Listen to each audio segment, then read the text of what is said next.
Today, I'm going to unpack and take a look at KeyForge Adventures.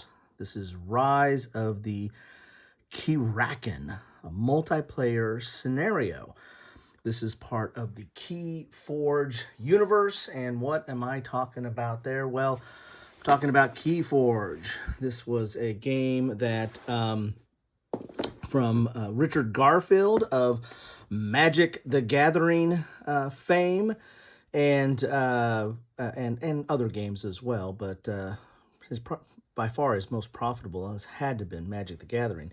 And this was another card game, and it was somewhat of a collectible card game, or I should say it still is, because I mean they're still producing stuff, right? But it has changed owners. This was done by Fantasy Flight, and now there's this new company, that Ghost Galaxy, that has taken over the rights to it. But KeyForge, in all its iterations, is a unique take on collectible card games in that you buy a whole deck. You get a deck, and that deck is unique. Instead of having unique cards, you have a unique deck. And what I mean by that, I mean that deck is truly unique. There's no other deck around or in the universe that is similar to that one.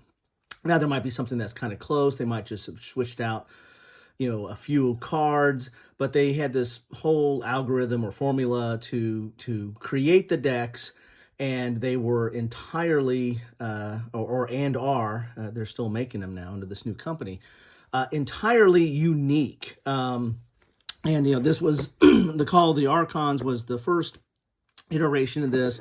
Then they have Age of Ascension, and that was the last one with Fantasy Flight, or maybe second to last.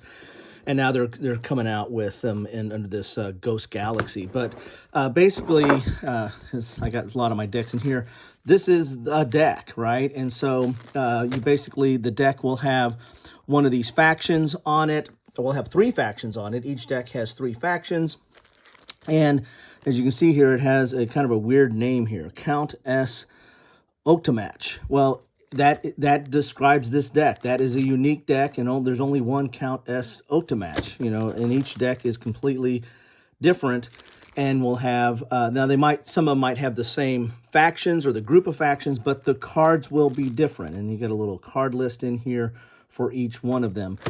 So that was kind of the gimmick, or the catch to KeyForge, is the uniqueness of the decks, and so it really wasn't a deck building game, because the cards, I mean, you could build a deck based on these cards, but kind of the way this game was made was, you buy a deck, you play the heck out of this deck. If you don't like this deck, you buy another deck and try that deck. And if you like playing with these factions, then you might like this deck or something close to it. But you didn't really mix and match and build decks. I think some people can or did, but I mean the game was meant to be played as the unique deck that you get or purchase. And you didn't know what deck you're going to get. That's the collectible aspect of it. You bought these in packs or boxes, and you crack them open, and you get what you get, and it's randomized.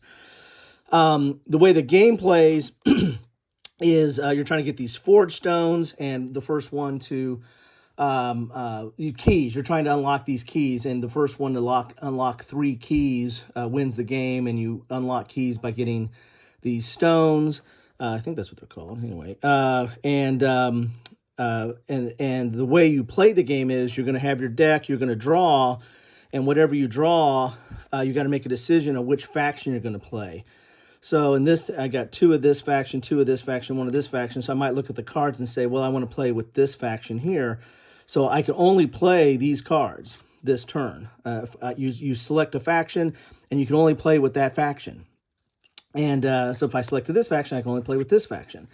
And if I have some of these on the board already, but I want to play with this faction, well, this card, I'm not going to be able to use this card this turn. It's out there, it can be attacked and what have you, but I'm not going to be able to use its abilities this turn.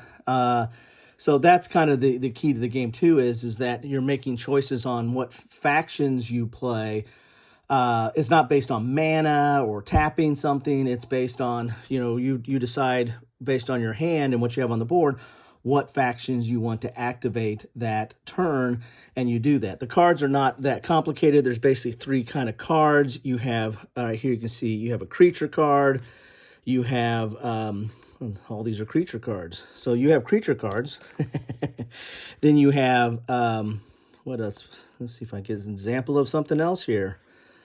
And here is an upgrade card. So that's here's an artifact. So you have creatures, you have artifacts.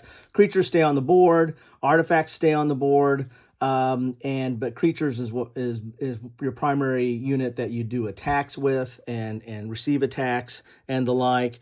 And they usually are units that you can have collect the stones that you need each turn. So you can use the creature, if you're going to use that faction, you can use the creature for its ability or to attack or to collect a stone that you're trying to get, or a gem. I can't remember. Golly, it's been a while since I played this. But to reap, that's the action. You can reap and get one of these stones right here, one of these tokens here. And once you get enough of those tokens, you can unlock a key. And once you unlock 3 keys, you win the game. So you have creatures, you have artifacts like that right there. And then you have actions. And where's an action? Here's an action right here. So, and actions are like one-time use. You play it, like when you played this one, you'll get one of those tokens, and then you also get to do its action. And so you have creature, artifacts, and actions. Basically, that was what's in the Fantasy Flight version. I know they came out with some newer versions or later versions, and I don't think they changed up the mechanics. They might have added some new factions, but they didn't change up the mechanics. So anyway, so that is a quick and dirty of how you play KeyForge. The games play pretty quick. They're very asymmetrical because all the decks were completely unique. There you have it. So what is KeyForge Adventures? That's quite a lot to talk about KeyForge, but now you can I can always refer back to this if you want to know about KeyForge. So what KeyForge Adventures is taking, this is basically a 2-player game where you're fighting head-to-head, a la like Magic and Pokemon and all those other card games. You're playing head-to-head, but now with KeyForge Adventures, you can play cooperatively. You can either play it solo and take this deck on, or you can play it cooperatively and take this deck on. And they have 2 of them, so spoiler alert, you might be seeing this other one later today. But so basically what they did is what a lot of competitive card games have done over the years is, for example, Hero Realms is basically, Hero Realms can actually be multiplayer, but, it's kind of more of a head-to-head type game, and they added a whole campaign system where you can, actually they added some little mini adventures, like just fighting against a baddie like a lich or a dragon, but then they added this whole campaign adventure where you can, have a little bit of a role-playing experience and track your character. You can play it solo or play it with a group and track your characters as they go up on a series of adventures. This is kind of a one-time adventure. I mean, it's completely replayable because it's got its own deck, and so it's randomized, and plus these decks are randomized, so you don't know this deck. One of these decks might do real good against this, or might do real bad against this, and then you try a different deck, and then of course on a different day you get a different draw, and this is a different experience. So that's kind of the key here, so to speak, keeping with the lingo.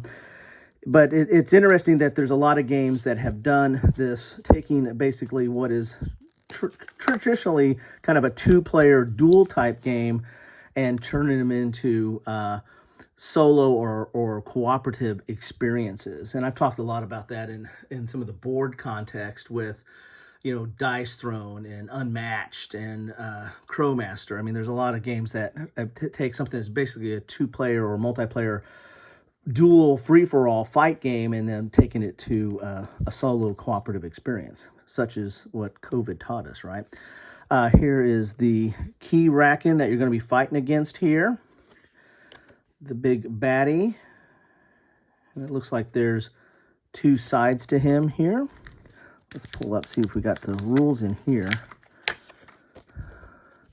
Nope, don't have the rules in there. That's just the rules right here. You have to do a scan right there. So for all these that are playing at home, you can scan right there. Let's see what we have here. And then, so that's everything out of here. And this is an ad for that other one. and here is for that other adventure. And I think there's only 2 right now, and I don't know how many they're going to come out with, but you know, I think if these take a hold, they might come out with it. I mean, KeyForge kind of was really, really hot. I played it a lot. My son and I played it a lot, as you can see with all those decks I picked up.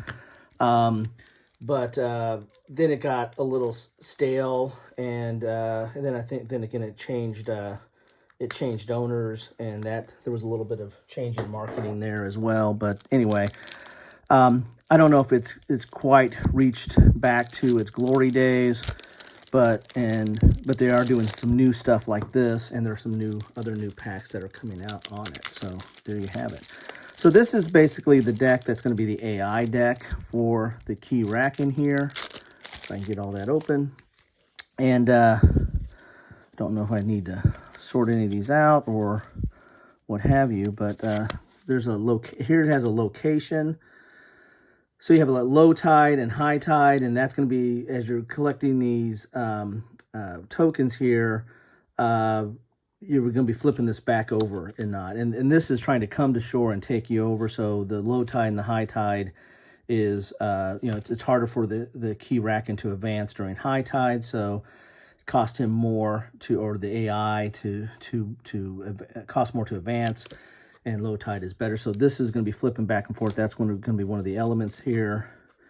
Here's a game over. So maybe this is shuffled into the deck in some spot. Don't know what all these are, but they have numbers on them. So these are different. They have bubbles on the backside. So that's going to go with the Keyraken there. And these are the AI for the deck. So you're going to be flipping these over. And I think you can change the difficulty level. You can flip over, like on standard mode, a couple. But if you want to make it tougher, you can flip over more of these. And it's going to do what it does. So it's going to give it one of these tokens. Again, the more tokens it gets, the more chance it's going to advance. And you're kind of on a timer. If it advances far enough, you lose the game. And then you're going to do what it does here. This says play, ward the Keyraken and each of its creatures. That's kind of a protection kind of thing.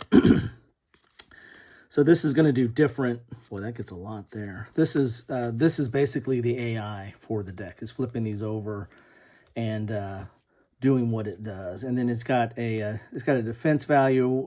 This one doesn't have any defense. So that's you've got to do that.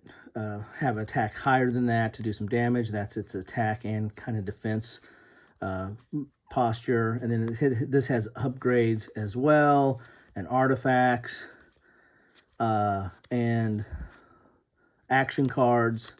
So it plays in some respects like the normal game. It's just that it's a AI deck. It's a dummy deck that you're just going to be flipping over and doing whatever it tells you to do to advance the game. That's weird about the rules. So I wonder if I got to go to the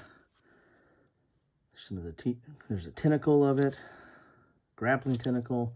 So I wonder if I have to go to I don't see the rules anywhere else. So I wonder if I have to here's the overview, but I guess I'm gonna have to do that to get the rules. So there you have it. That is what you get in a pack of Keyraken. I know this went a lot longer than what you were expecting, but you know what? The next one will be shorter because I won't have to explain to you what KeyForge is, because I'll just send you to this. I'll send you to this video right here. So there is the cards and what you get in a pack of KeyForge Adventures, Rise of the Keyraken. If you like KeyForge, I'm not going to say you're going to like this, because KeyForge is very much a competitive game. It's very much of matching, you know, getting a deck and saying, well, what can I do with this? I like playing it cold, you know, open up a new deck and just see how it plays. But then after time, you kind of figure out what decks you like, but you have no idea what you're going up against sometimes, or how those decks interact. So it's really a kind of a competitive and it's a fun game, and but it focuses on the head-to-head play. So if you really like that aspect of it, this is not that. This is, again, cooperative, and I mainly picked it up for the solo play access. But it plays the same way generally as KeyForge. So all the same concepts and symbols and stuff. Some of the cards might not have much of an effect here, but for the most part, the gameplay and the symbology is all going to be, you know, familiar to you. So anyway, that's what I have for you today. I'll get to my more KeyForge stuff as I go through today. But if you've played this, feel free to put your comments. If you pros and cons for KeyForge, the good, bad, and ugly, put that in the comments below. If you hate KeyForge, that's fine. I mean, be nice, but be respectful. But you know, you can hate on KeyForge if you want, or if you love it, or if you've got issues with it, feel free to put those in the comments. I always enjoy a discussion. Thanks all, and have a good one.